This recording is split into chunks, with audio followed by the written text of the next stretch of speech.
Olá, tudo bem? Assim disse Paulo em 1 Coríntios capítulo 14, a partir do versículo 1. 1 Coríntios 14, 1. Que o amor seja seu maior objetivo, contudo desejem também os dons espirituais, especialmente a capacidade de profetizar. Versículo 2. Pois quem fala em línguas fala apenas com Deus, pois ninguém mais o entende, e em espírito fala verdades ocultas. Estou utilizando o texto da Nova Versão Transformadora, NVT. Versículo 3. Mas aquele que profetiza fortalece, anima e conforta os outros. 4. Quem fala em línguas fortalece a si mesmo, mas quem profetiza fortalece toda a igreja. 5. Gostaria que todos vocês falassem em línguas, mas gostaria ainda mais que todos profetizassem, pois a profecia é superior a falar em línguas, a menos que alguém interprete o que vocês dizem para que toda a igreja seja fortalecida. Irmãos, se eu for visitá-los e falar em línguas, em que isso os ajudará? Mas se eu lhes trouxer uma revelação, um conhecimento especial, uma profecia ou um ensinamento, isso lhes será proveitoso.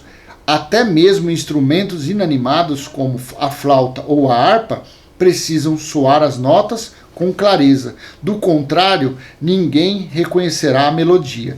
E se a trombeta não emitir um toque nítido, como os soldados saberão que estão sendo convocados para a batalha? 9. O mesmo acontece com vocês. Se usarem palavras incompreensíveis, como alguém saberá o que estão dizendo? Será o mesmo que falar ao vento. 10. Há muitos idiomas no mundo, e todos têm sentido. Mas se eu não entendo um idioma, sou estrangeiro para quem o fala, e ele é estrangeiro para mim. Por isso que línguas estranhas, línguas estrangeiras.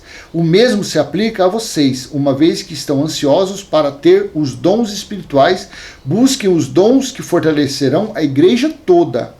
Portanto, quem fala em línguas deve orar pedindo também a capacidade de interpretar o que é dito. Você que fala inglês, você que fala português, você que fala inglês, você que fala alemão, então, se você estiver no meio de boliviano, você tem que falar e interpretar. É isso. Não é falar balabachúrias, cantarábios e interpretar isso. Isso nem existe na Bíblia. 14. Pois se oro em línguas, meu espírito ora, mas eu não entendo o que estou dizendo. E assim segue. 1 Coríntios 14. Em cima disso daqui, no literal, vive a religião. Há séculos, assim vivem os seus fiéis, assim vivem os frequentadores dessas chamadas igrejas. Dizendo que eles falam balabachúrias porque está escrito que tem que falar em línguas estrangeiras. Falando, anunciando que uma pessoa só é batizada pelo Espírito Santo se falar em línguas estranhas, a língua dos anjos. Só que tudo isso teve um prazo. Além de ser mentira, esse tal de balabachúrias, cantarábias, além de tudo isso ser mentira, ainda tudo isso teve prazo. E prazo até quando? Até quando o perfeito voltou. Então nós entendendo 1 Coríntios 13, versículo 8 e 10, assim está escrito, um dia profecia, línguas e conhecimento desaparecerão e cessarão, mas o amor durará para sempre. Agora, versículo 9, nosso conhecimento é parcial e incompleto, e até mesmo o dom da profecia revela apenas uma parte do todo.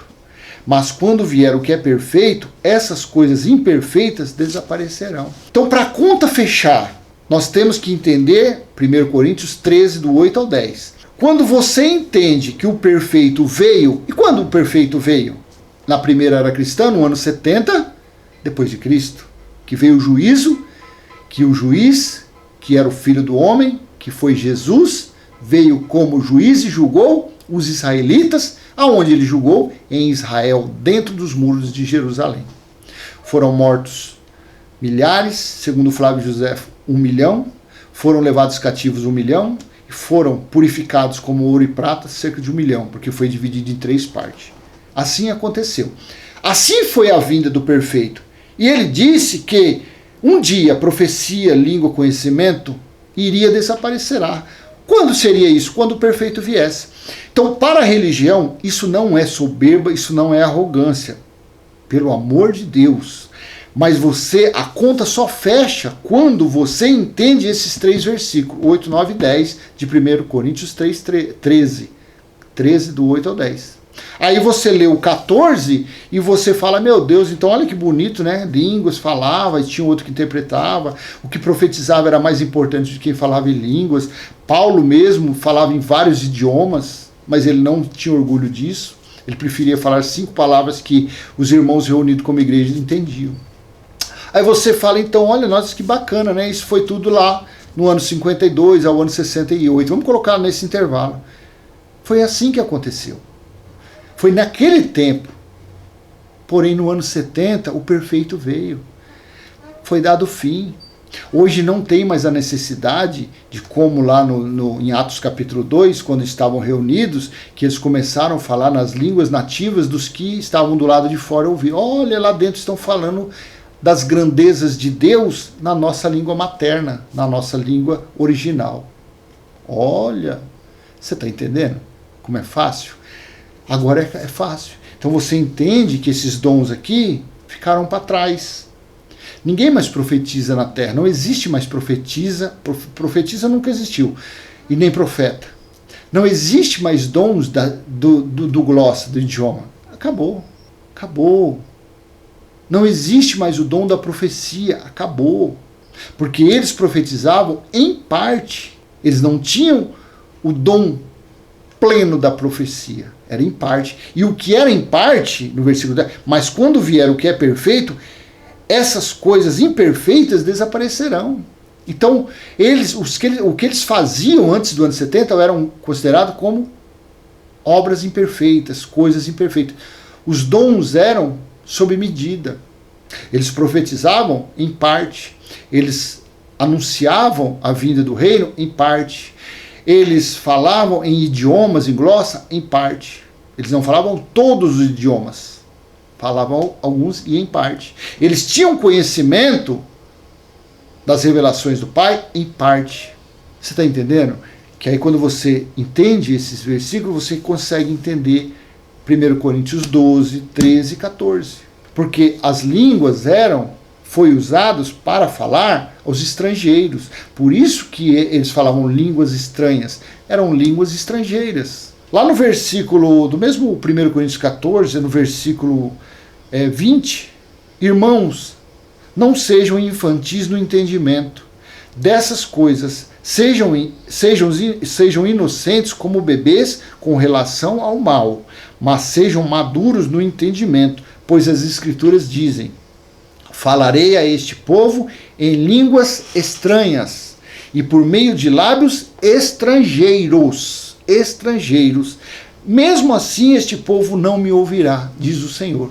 Então, para isso que existiam os dons de idiomas, dons das línguas naqueles dias. Eram para anunciar a vinda do reino de Deus. Era para anunciar que o juízo de Deus iria vir, que o dia do Senhor já estava próximo. Então, ele derramou desses dons para falar em língua estranha, em estrangeira, a outros povos, que falavam outros idiomas. Para isso que existiu essas coisas. Nos dias de hoje não há mais necessidade, porque no ano 70 ele estabeleceu a nova Jerusalém espiritual dentro, no espírito dos seus filhos e dos eleitos.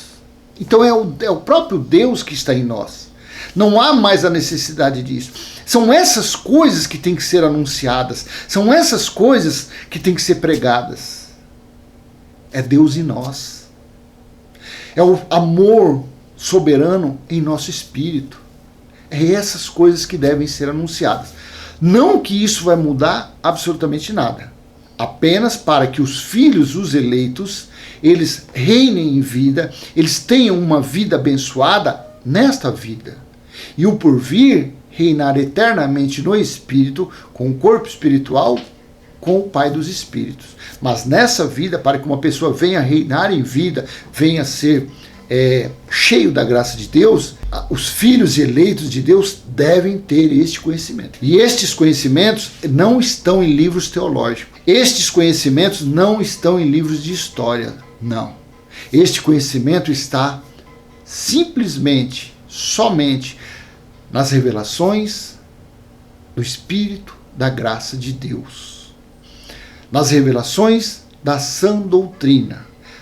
A base, o primeiro passo para que uma pessoa venha entender essas grandezas, essas maravilhas, ela tem que ler de Romanos a Filemão, 13 epístolas escritas por Paulo, Hebreus, escrita por Apolo. Então são 14 epístolas que formam o conjunto, que formam a base para que nós venhamos a crescer no conhecimento, na plenitude, na graça de Deus. É assim que é. Quando você é sensível, quando você se deixa ser conduzido pelo Espírito da graça, quando você é a eclésia, quando você pratica a eclésia, quando você pratica a igreja, que é os tirados para fora, os tirados dos templos, dos apriscos, das arapucas, então essas pessoas começam a serem conduzidas, a serem guiadas pelo Espírito Santo da graça.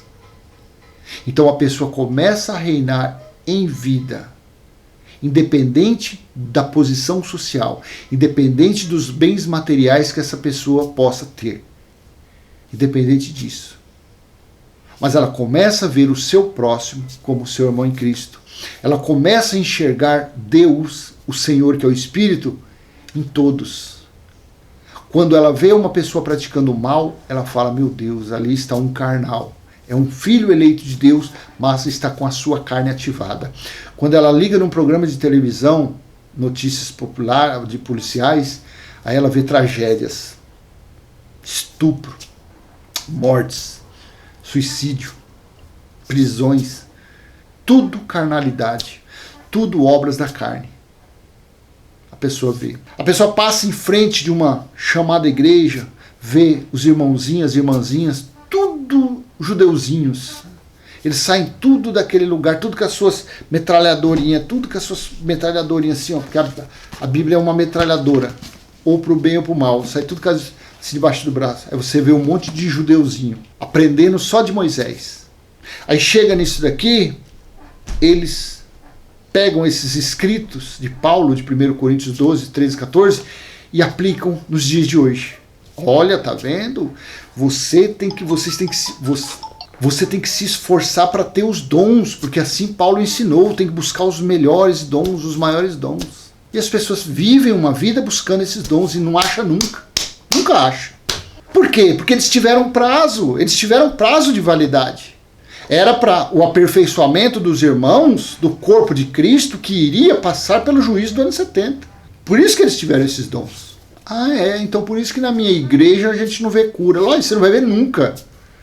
Porque a cura verdadeira é no entendimento e no coração. Esta que é a verdadeira cura. Quando a pessoa sofre, converge para o Cristo ressuscitado, esta é a verdadeira cura que acontece na vida de uma pessoa. Ela começa a viver uma vida sadia, uma vida sã. É assim que é. É assim que é. Infelizmente a religião vive disso. De engano, de manipulação, de heresias, vive de contradições, vive de distorcer as palavras do Espírito da Graça, distorcer as palavras de Jesus de Nazaré, distorcer as palavras de João quando escreveu lá, guiado pelo Espírito de Cristo, que escreveu a Revelação, o Apocalipse.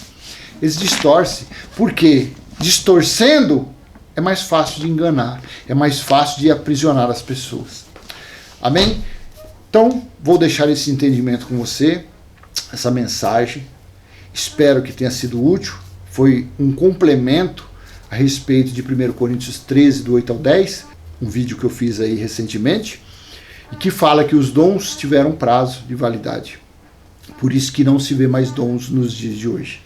Os 3 dons que são eternos é a fé, a esperança e o amor. Esses 3 são eternos. Está no versículo 13 de 1 Coríntios 13. 13, versículo 13, está lá. Esses 3 são eternos, são infinitos, não acabam nunca. Então, meu amado, dê, você que é novo aqui no canal, dê seu Abba Pai, dê seu grito de vitória, glória a Deus, e comece a reinar em vida no Cristo ressuscitado. As coisas velhas se passaram, a antiga aliança se passou, o antigo ensinamento se passou, as maldições de Moisés se passaram. Viva uma vida, viva como uma massa nova, sem estar fermentada, sem estar levedada. Viva o Cristo ressuscitado, porque Ele está aí no seu espírito. Deixe-se ser conduzida pelo Senhor, que é o Espírito, e terás uma vida feliz, uma vida gloriosa, uma vida somente de bênçãos, amando o seu próximo como a ti mesmo, amando o seu próximo como amando a Deus, o Senhor, que é o Criador.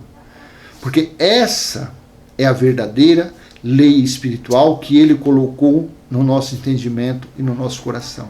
Não leis escritas em pedra, não leis de maldição e escravidão. Amém? Graça e paz. Se foi para você útil essa mensagem, dê um joinha, compartilhe e, se não é inscrito, se inscreva no canal, ative o sininho para receber novas mensagens. Amém? Pai nosso que está em nós, santificado já foi o nosso espírito, está em nós o vosso reino, já foi feita a tua vontade, assim na terra como no céu. Amém? Até a próxima, se Deus assim permitir. Tchau, tchau.